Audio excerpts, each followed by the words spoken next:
नमस्कार साथियों, स्वागत आप सबों का। सातवें चरण के शिक्षक अभ्यर्थियों को प्रणाम, नमस्कार। सातवें चरण के अंतर्गत 2-3 मुद्दे दोस्तों बहुत महत्वपूर्ण हो जाते हैं और उन मुद्दे पर प्रकाश डालना, उन मुद्दों पर बात करना बहुत आवश्यक हो जाता है। आज तमाम जगहों पर आप अगर देखेंगे तो केवल नियमावली की ही चर्चाएं हैं। नियमावली बहुत आवश्यक है दोस्तों, लेकिन नियमावली के साथ साथ हमें यह तय करना होगा कि हमारी और जो प्रमुख मांगे हैं वो कहीं पीछे ना छूट जाएं। सबसे प्रमुख मांगे अगर कोई होती हैं तो वो होती हैं सीटों की वृद्धि। क्या हम सीट वृद्धि पर कोई ध्यान दे रहे हैं? क्या हमारा पूरा फोकस नियमावली पर तो नहीं चला गया है? क्या सरकार सीट की वृद्धि को लेकर के कार्य कर रही है? क्या हम सीट की वृद्धि को लेकर के कार्य कर रहे हैं? ये सबसे बड़ा सवाल आप अपने आप से पूछिएगा, क्योंकि इस नियमावली के होड़ में कहीं सीटों की वृद्धि पीछे ना छूट जाए। इसलिए हमारा फोकस आज की वीडियो में वह भी रहेगा और सातवें चरण के अंतर्गत नोटिफिकेशन, नियमावली से संबंधित और बजट सत्र से संबंधित तमाम मुद्दों पर इस वीडियो में चर्चा करेंगे, क्योंकि बजट सत्र बहुत महत्वपूर्ण है, उम्मीदों भरा है। हालांकि आपको पता है कि अगर हम उम्मीद वाला बजट अगर हम कह रहे हैं तो आप लोगों में से कई लोग इस बात से निराश होंगे या मेरे बात से असहमत होंगे कि बिहार सरकार से उम्मीद करना बेईमानी है। बिल्कुल बेईमानी है, लेकिन दोस्तों आप यकीन मानिए, उम्मीद के अलावा अपने पास और कोई चारा भी नहीं है। अगर हम क्लियर एक बात बोल दे कि उम्मीद के अलावा अपने पास कोई चारा नहीं है, विश्वास के अलावा अपने पास कोई रास्ता नहीं है, इंतजार के अलावा अपने पास कोई दूसरा विकल्प नहीं है। अब देखिए, बहाली हमें सरकार से लेनी है, गवर्नमेंट के अनुसार ही हमें चलना होगा, गवर्नमेंट के नक्शे कदम के आधार पर तय किए गए रास्ते पे ही हमें चलना होगा। लेट जरूर हो रही है, बिल्कुल मन में अविश्वास का भाव भर गया है। शिक्षा मंत्री महोदय अपने बोले गए वक्तव्यों से पलट चुके हैं, तो हमारी और आपकी क्या उसमें मिसाल दी जा सकती है। लेकिन विश्वास नहीं तोड़ना है, उम्मीदें नहीं तोड़नी है। और बजट उम्मीदों का मैं क्यों बोल रहा हूँ, क्योंकि अगर गवर्नमेंट को फरवरी छोड़ दीजिए, मार्च छोड़ दीजिए, अगर 2023 में मोटा मोटी मैं अगर बात करूं कि अगर 2023 में बहाली लेनी होगी तो गवर्नमेंट को कल परसों से शुरू हो रहे बजट सत्र में राशि का प्रावधान करना होगा। शिक्षक में यानी कि शिक्षा के क्षेत्र में, शिक्षा विभाग में उचित राशि का प्रावधान करना होगा, उचित राशि देनी होगी, तभी आप यह मानिएगा कि शिक्षकों की बहाली 2023 में होगी। मैं किसी महीने की बात नहीं कर रहा हूँ और ये डिपेंड करेगा बजट सत्र पर, क्योंकि ये बजट आपको बता देगा कि आने वाला जो दिशा है वो किस ओर जाने वाला है। अगर बजट सत्र में शिक्षा विभाग में, शिक्षा मद में अगर राशि जो है वो बढ़कर आती है, कुछ प्रतिशत बढ़ के आती है, तो आप यकीन मानिए कि आपकी बहाली पक्की होगी। ये मैं टेक्निकली बात कहने का प्रयास कर रहा हूँ। और अगर उसके मद में कटौती होती है तो आप फिर ये समझ जाइएगा कि भाई कोई बहाली नहीं होने वाली है, ये सिर्फ लोक लुभावन वादे हैं। लेकिन ये तो हम देखेंगे ही देखेंगे, और सीटों को लेकर के चर्चाएं करना, सीटों को लेकर के वृद्धि को लेकर के बात करना बहुत आवश्यक है। सामाजिक विज्ञान दोस्तों एक ऐसा विषय है जहाँ तकरीबन 30,000 के आसपास लोग आएंगे फाइट करने के लिए। 26,000 स्टेट 19 के, बाकी आपको स्टेट 11 के। उनमें अगर हम 10,000 से भी ज़्यादा सीटों की मांग अगर हम नहीं करते हैं तो हम बहुत पीछे रहेंगे सीटों के मायने में। बाकी अन्य विषयों की तुलना आप ना करें तो इन सब तमाम मुद्दों पर हम लोग चर्चा करेंगे, तो इस वीडियो को अंत तक जरूर देखिएगा। विधानसभा सत्र शुरू होने वाला है 27 फरवरी से 5 अप्रैल तक चलेगा, और इस 5 अप्रैल तक चलने वाले विधानसभा सत्र में सरकार को बहुत चिंताएँ हैं। और इसलिए क्या हुआ है कि विधानसभा सत्र जो है चिंताओं से भरा है, उम्मीदों से भरा है। और आपको अमूमन देखने को मिलता होगा कि धारा 144 लागू रहती है विधानमंडल के चारों तरफ।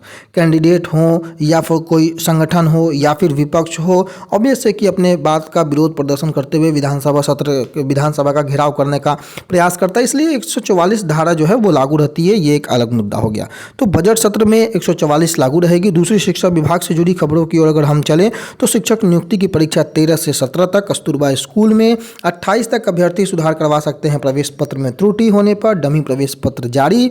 पटना, गया, छपरा, भागलपुर, दरभंगा, मुजफ्फरपुर में बनाए गए हैं परीक्षा केंद्र। शिक्षा परियोजना परिषद ने जारी कर दिया है शेड्यूल। लिखित परीक्षा में 35,000 अभ्यर्थी शामिल होंगे। एक खबर शिक्षा विभाग से जुड़ी हुई है जो कि हमें आपको बताना बेहद आवश्यक था।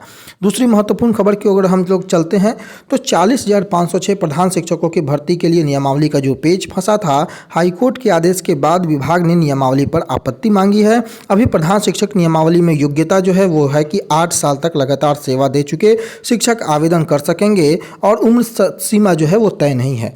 जल्दी नियुक्ति का लक्ष्य अपर मुख्य सचिव महोदय ने कहा है कि नियुक्ति नियमावली का ड्राफ्ट जो है वो आपत्ति के लिए जारी कर दिया गया है और लक्ष्य है कि जल्द ही प्रधान शिक्षकों की नियुक्ति हो जाए। लेकिन धरातल पर हाईकोर्ट के आदेश के बाद भी अब तक जल्दी बहाली को लेकर के कोई दिशा निर्देश जारी नहीं किया गया है। याद होगा 26 जनवरी का वो दिन जब माननीय मुख्यमंत्री गांधी मैदान से प्रधान शिक्षक और प्रधानाध्यापक की बहाली को लेकर के अनाउंसमेंट किए थे। उस समय के अपर मुख्य सचिव संजय कुमार जी थे, जो कि अब केंद्रीय प्रतिनियुक्ति करके वो भारत सरकार में सचिव के पद पर कार्यरत हैं। लेकिन अब तक यह बहाली पूरी नहीं हो पाई है। परीक्षा का जो प्रावधान है वो 150 अंकों का है। 150 वस्तुनिष्ठ परीक्षा जो प्रश्न है वो होंगे। परीक्षा में 0.25% की नेगेटिव मार्किंग है। आप लोग अगर इससे संबंधित हो तो प्रधान शिक्षकों की जिलावार रिक्तियां आपके सामने है। पटना से लेकर के कैमूर, सहरसा, भागलपुर, सुपौल, सिवान सारे जगहों की आप इसको देख सकते हैं। प्रमुख मुद्दा हम आ जाते हैं अपने स्क्रीन पर एसटीटी 2019 कैंडिडेटों के सीट वृद्धि को लेकर के, उनकी मांग को लेकर के, उनके नोटिफिकेशन की मांग को लेकर के, उनकी बहाली की मांग को लेकर के कैंडिडेटों का लगातार, चाहे वो अधिकारी हों, चाहे वो मंत्री हों, चाहे वो विधायक हों, चाहे वो एमएलसी हों, उनसे कैंडिडेट दौरा करते रहते हैं, उनसे अपने मांग पत्र देते रहते हैं, उनसे यह रिक्वेस्ट करते हैं कि सरकार के कानों तक उनकी मांगों को पहुँचाई जाए। लेकिन सबसे प्रमुख मांग ये भागलपुर जिला इकाई के जो एसटीटी 2019 क्वालिफाई अभ्यर्थी संघ के प्रतिनिधि मंडल जो है वो भागलपुर के एमएलसी डॉक्टर एनके यादव और बिहपुर के विधायक इंजीनियर शैलेंद्र को इन्होंने ज्ञापन दिया है और एसटीटी 2019 सातवां चरण की नियमावली एवं विज्ञापन जारी करने के संबंध में 12 मार्च के जो क्वालिफाई अभ्यर्थी हैं उन सभी क्वालिफाई अभ्यर्थी जो 12 मार्च को थे, एसटीटी 2019 की जो भागलपुर इकाई है उसके संघ के प्रतिनिधि मंडल, जिसमें अभ्यर्थी जो शामिल थे अमित विक्रम, प्रशांत कुमार एवं बंटी कुमार, ने लिखित ज्ञापन विपक्ष के एमएलसी और एमएलए से मिलकर एसटीटी 19 के सभी क्वालिफाई अभ्यर्थियों को नौकरी देने और बिहार गजट का अक्षरशः पालन करते हुए सीट बढ़ाकर सबकी बहाली सुनिश्चित करने की मांग रखी है। अब हम बिहार गजट पर 2 मिनट चर्चाएं कर लेते हैं। बाकी आप इमेज में स्क्रीन पे देख भी रहे होंगे, ज्ञापन देते हुए बंटी कुमार और अन्य जो अभ्यर्थी हैं वो दिख भी रहे होंगे आपको। लेकिन इनका ये जो मांग बिहार गजट को लेकर के है उस पर हम चर्चाएं कर लेते हैं। बिहार गजट में ये चर्चाएं हैं जो कंप्यूटर शिक्षकों की बात हम लोगों ने की थी, तमाम कैंडिडेटों ने की थी। वहाँ माध्यमिक विद्यालय, उच्च माध्यमिक विद्यालय में एक कंप्यूटर शिक्षक देने की मांग बिहार गजट में थी, बात बिहार गजट में थी और ये मांग सरकार मानी भी और 7,360 जो कंप्यूटर शिक्षकों के अतिरिक्त पद जो हैं वो स्वीकृत किए गए।